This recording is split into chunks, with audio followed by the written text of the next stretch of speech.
The Russian newspapers continue their elaborate deflection policy with respect to Syria and claims today that Turkey and Israel were conspiring to support Syrian rebels represent yet another desperate attempt to deflect attention from Moscow's catastrophic failures on multiple fronts. This latest narrative shift follows a familiar playbook: when in doubt, point fingers at foreign enemies, whether these be Western spies, which was yesterday's story, Turkey, which is today's story, or perhaps soon extraterrestrials, aliens. Oh, it was aliens' fault. E.T. E.T. did it. E.T. go home. E.T. go home. The aim is clear: stir confusion, sow discord among international actors, and at the same time promote ideas that Russia and the new Syrian regime are very much in alliance, very much looking forward to talking and discussing what's going to happen to the Tartars and the air base that Russia have set up in Syria. Both are now under a cloud, and I think Russia's desperation and absurdity is not really doing it any favours at all. President Erdogan's approach stands in stark contrast to Moscow's chaos.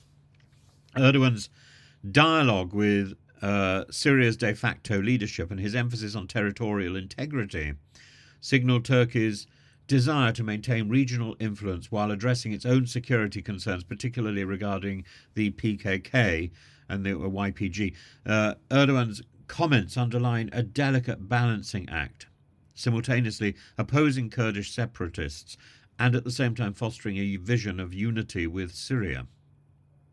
By alleging Turkish-Israeli collaboration, Russia seeks to, one, divert attention, shift focus anywhere from its struggles in Ukraine and its waning influence in Syria; two, fracture alliances, drive a wedge between Turkey and its NATO allies, particularly the US; and three, regain relevance, reasserting itself as a power broker in the Middle East despite its diminishing leverage and its absurd image.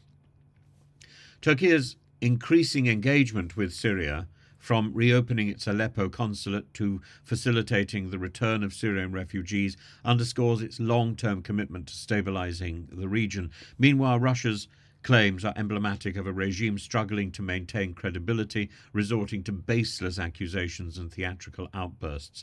As Moscow's rhetoric escalates, the international community grows weary of its conspiratorial fabrications, whether blaming the UK and US intelligence services or spinning tales of Turkish-Israeli plots. Russia's increasingly bizarre strategy resembles farce. It's the stuff of Georges Feydeau, not worthy of Sergei Lavrov. What next? Claims of alien intervention, as I suggested? No. Are we suddenly going to? Is Russia suddenly going to start blaming Godzilla? This is madness. Madness. And while Erdogan asserts Turkey's vision for regional peace, Moscow opts for narratives that risk making it a punchline on the world stage. Moscow needs to grow up and needs to stop throwing